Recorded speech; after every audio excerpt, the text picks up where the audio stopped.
नमस्कार दोस्तों, वेलकम। आज हम लोग बात करेंगे एफसीआरए बिल के बारे में। एफसीआरए बिल रिसेंटली चर्चा में है, पूरे इंडिया भर में चर्चा में है।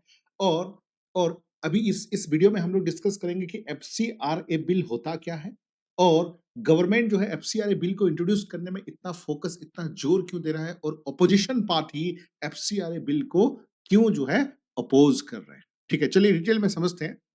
पहले समझते हैं कि एफसीआरए बिल होता क्या है। देखिए, सिंपल लैंग्वेज में समझा रहा हूं।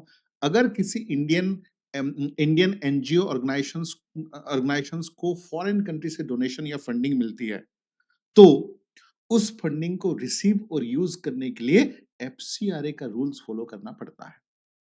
गवर्नमेंट का बेसिक ऑब्जेक्टिव है कि फॉरेन फंडिंग जो है कहीं इलीगल एक्टिविटीज में यूज तो नहीं हो रहा है, कहीं जो है टेररिस्ट को फंड तो नहीं दिया जा रहा है, कहीं कुछ गलत काम करने के लिए तो नहीं जा रहा है। दैट्स व्हाई, ताकि एक लीगली ट्रांसपेरेंट रहे चीजों को, जो फॉरेन फंडिंग आ रहा है, जितने भी एनजीओज हैं, जितने भी इंडिविजुअल है, जितने भी एसोसिएशन है, जितने भी ऑर्गेनाइजेशंस को, वो उसका जांच पड़ताल हो सही से कि जो फंडिंग जो किया जा रहा है एक पॉजिटिव इंटेंट के साथ किया जा रहा है या इंडिया को मतलब एक नेगेटिव इंटेंट के साथ किया जा रहा है। ठीक है, तो यही है एफसीआर, जो फॉरेन फंडिंग को मतलब एक तरफ से।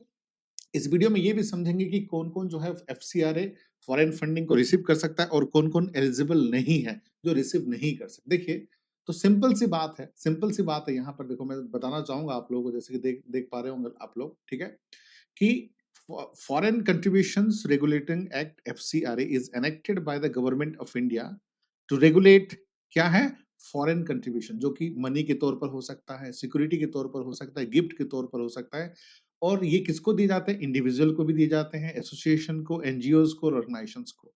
तो वो सही तरह से खर्च हो रहा है या नहीं हो रहा है, उसके ऊपर ये करेगा क्या, किस चीज में लीगली ट्रांसपेरेंट के हिसाब से ये काम हो रहा है या नहीं हो रहा है, और लोगों के जनहित में हो रहा है, इंडियन के सॉवरेनिटी में हो रहा है, सिक्योरिटी में हो रहा है या नहीं, इस पे जांच पड़ताल करती है। और ये किसके अंडर में होता है? Ministry of home affair, MHA. ठीक है, उसके साथ साथ अगर मैं बात करूं, सिंपल सी बात है, जो गवर्नमेंट का कहना है कि national security is measure of concern. Opposition का मानना है अगर एफसीआरए हो जाएगा, ठीक है, तो नॉर्मली जो एनजीओज हैं या फिर जो इंस्टीट्यूशनल हैं, वो उनका ऑटोनॉमी नहीं रहेगा, अपने हिसाब से स्वतंत्र नहीं हो सकते, अपने हिसाब से अपना काम ठीक से नहीं कर सकते। ठीक है, अब थोड़ा सा बैकग्राउंड समझते हैं कि ये एक्ट हुआ था 1976 में। ठीक है, रिप्लेस किया गया था एफसीआरए 2010 में उसको, और जिसमें 2020 में मेजर अमेंडमेंट्स आए थे। उसके बाद जो लेटेस्ट है अभी हाल ही में 2026 में, जिसका चर्चा पूरी देश भर में हो रहा है। ठीक है, अब देखो उसका ऑब्जेक्टिव क्या है। सिंपल सी बात है, उसका ऑब्जेक्टिव देखो, prevent the misuse of the foreign fund, जो फॉरेन फंड का सही से इस्तेमाल होना।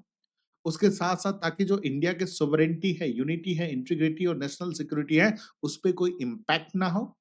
उसके साथ साथ जो मतलब एक तरफ से जो फॉरेन इन्फ्लुएंस, चाहे वो पॉलिटिक्स में हो, चाहे इलेक्शन में हो, चाहे मीडिया में हो, चाहे पब्लिक पॉलिसीज में, नहीं होना। फॉर एग्जांपल, अभी बीजेपी का सरकार चल रहा है, कोई एक्स वाई जेड पार्टी को फॉरेन फंडिंग, पाकिस्तान हो सकता है या कोई यूएसए हो सकता है या रशिया हो सकता है, चाइना हो सकता है, फंडिंग करके जबरदस्ती तख्ता पलट करने की कोशिश की, या फिर टेरर टेरर करने की कोशिश की, या मीडिया में गलत फलत फैलने की कोशिश की, तो या इलेक्शन में कुछ मतलब गड़बड़ी करने की कोशिश की, तो ये चीजें जो है नहीं होना चाहिए। दैट इज व्हाट एफसीआरए का मतलब ये है। ठीक है, कि किस तरह से ट्रांसपेरेंसी बना रहे, किस तरह से जो मनी लॉन्ड्रिंग का केस है वो जो है कोई टेरर के लिए ना भेजे। तो ये सही सिंपल सी बात है, जो फॉरेन फंडिंग आ रहा है उसका सही से इस्तेमाल होना चाहिए। ठीक है, अब बात करते हैं कौन कौन से हैं who can receive the foreign contributions. देखो, कुछ ऑर्गेनाइजेशंस है जो रिसीव कर सकते हैं और कुछ ऑर्गेनाइजेशन जो रिसीव नहीं कर सकते।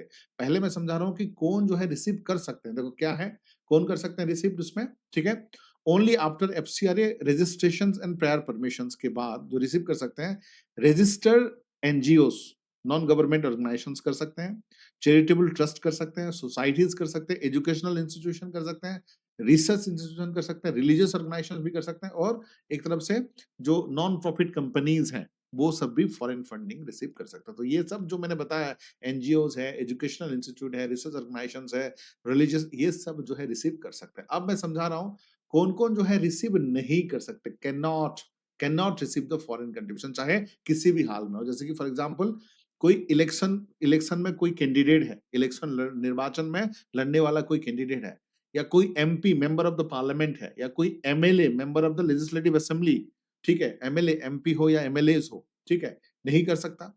या कोई political party and their office bearer, कोई पॉलिटिकल पार्टी में कोई नेता है, मंत्री है, ये सब नहीं कर सकते। उसके साथ जो भी गवर्नमेंट ऑफिशियल्स हैं, जितने भी गवर्नमेंट ऑफिसर हैं, चाहे वो सेंट्रल के हों, चाहे स्टेट के हों, वो नहीं कर सकते। जजेस नहीं कर सकते। उसके साथ-साथ देखो editor, publisher, owner of the newspaper, तो ये सब जो, या पब्लिक सर्वेंट, तो ये सब क्या है? ये सब जो है फॉरेन कंट्रीब्यूशन रिसीव नहीं कर सकते। तो ध्यान रखिएगा, एमपी, एमएलएज़, ठीक है? Office bearer, government servant, editor, public servant, ये सब जो है एलिजिबल ही नहीं है, वो रिसीव नहीं कर सकता, सिंपल सी बात है, ठीक है। अब गवर्नमेंट का क्या स्टैंड है इसके ऊपर? देखो, गवर्नमेंट मेनली चाहता क्या है कि बेटर रेगुलेशन देन रिस्ट्रिक्शन। ऐसा नहीं है कि गवर्नमेंट ने पूरी तरह से रेस्ट्रिक्ट किया कि आप नहीं ले सकते हो। उन्होंने कहा कि आप ले सकते हो, लेकिन आप फंड को कहाँ इस्तेमाल कर रहे हो, किस प्रकार से इस्तेमाल कर रहे हो और कैसे इस्तेमाल कर रहे हो, वो इन्फॉर्मेशन आपको देना पड़ेगा। मतलब ट्रांसपेरेंसी ऑन द फंडिंग पहला चीज है, ट्रांसपेरेंसी ऑन द फंडिंग, और ताकि and prevent the misuse of the foreign domination. और फॉरेन कंट्री, कल के डेट में चाइना ने इंडिया के खिलाफ षड्यंत्र किया, या यूएसए ने किया, तो उसको रोकने के लिए ये किया जा रहा है। उसके साथ साथ strengthen the national security, obviously बात है। आर्मी, नेवी, एयरफोर्स में कुछ भी गलत हो सकता है, बॉम्ब गिराए जा सकते हैं पार्लियामेंट में, टेरर टेरर को फंडिंग हो सकती है, तो lot of things can happen, ठीक है। तो स्टॉप इलीगल फॉरेन इन्फ्लुएंस को बंद करने का कोशिश है, ताकि हमारा जो इंटरनल इंटरनल चीजें हैं वो बेहतर रहे। Ensure the accountability of the organisations, ठीक है, नॉट अफेक्ट। हालांकि जो जेन्युइन एनजीओज है उसके ऊपर जो है रिस्ट्रिक्शन नहीं किया गया, मतलब जो गलत काम कर रहे हैं फंड को लेकर, उनके बारे में बात हो रही है। अगर मान लीजिए कोई एनजीओज है, अगर उसने फंडिंग को ठीक से दिखाया है, टैक्स दिया है, सही काम कर रहा है, सही से यूटिलाइज कर रहा है, उसका टोटल है, तो उसमें कोई दिक्कत नहीं है, ठीक है। जो सही है उसके लिए कोई दिक्कत नहीं है, जो गलत काम कर रहे हैं वो उसके लिए दिक्कत है, ठीक है। अब देखो, ओपोजिशन का कंसर्न क्या है? ओपोजिशन का कंसर्न क्या है? ये जो है, ज्यादा से ज्यादा पावर मिल रहा है गवर्नमेंट को। उनका मानना ये भी है, गवर्नमेंट को बहुत सारी चीजों में खर्च करती है, वो खुद नहीं दिखाती है ठीक से, और ये एनजीओ और सिविल सोसाइटी के ऊपर ही खाली क्यों है? तो ये बोल रहे हैं कि ज्यादा पावर मिल जाएगा, ठीक है। उसके बाद क्या है? NGOs and civil society organisations में फेस एडिशनल रेस्ट्रिक्शंस, उनको बहुत सारे रेस्ट्रिक्शन का सामना करना पड़ेगा। उसके साथ साथ जो एजुकेशनल है, चैरिटेबल है, रिलीजियस इंस्टीट्यूशन है, उसके ऊपर जो है एक तरफ से ऑपरेशनल चैलेंज, किस तरह से उसको खर्च करेंगे, ये चैलेंज हो जाएगा। उनका इंडिविजुअलिटी नहीं रहेगा सिविल सोसाइटी का। तो कहीं ना कहीं जो है बिल जो है उनको अफेक्ट करेगा हर मामले में, ठीक है।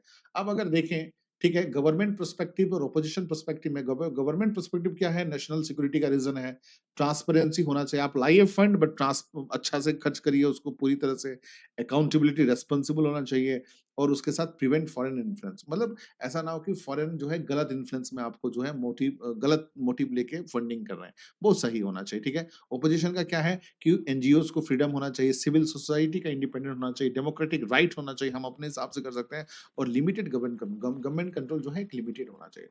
तो ये था एफसीआरए बिल के बारे में हमने डिस्कस किया, डेफिनेशन क्या है, कौन कर सकता है, और क्यों क्यों गवर्नमेंट चाह रही है और क्यों ओपोजिशन चाह रही है। ऐसे ही मजेदार वीडियोस के लिए चैनल के साथ बने रहिए, जुड़े रहिए। और ये हमारी इंस्टाग्राम और फेसबुक है, उसके साथ व्हाट्सएप भी है। और यूपीएससी का बैच जो है हर एक मंडे हम लोग स्टार्ट करते हैं, बने रहिए और जुड़े रहिए। और जिनको ज्वाइन करना है, इस नंबर पे आप कॉन्टैक्ट कर सकते हैं। आज के लिए इतना ही। Thank you all, have a nice day, take care.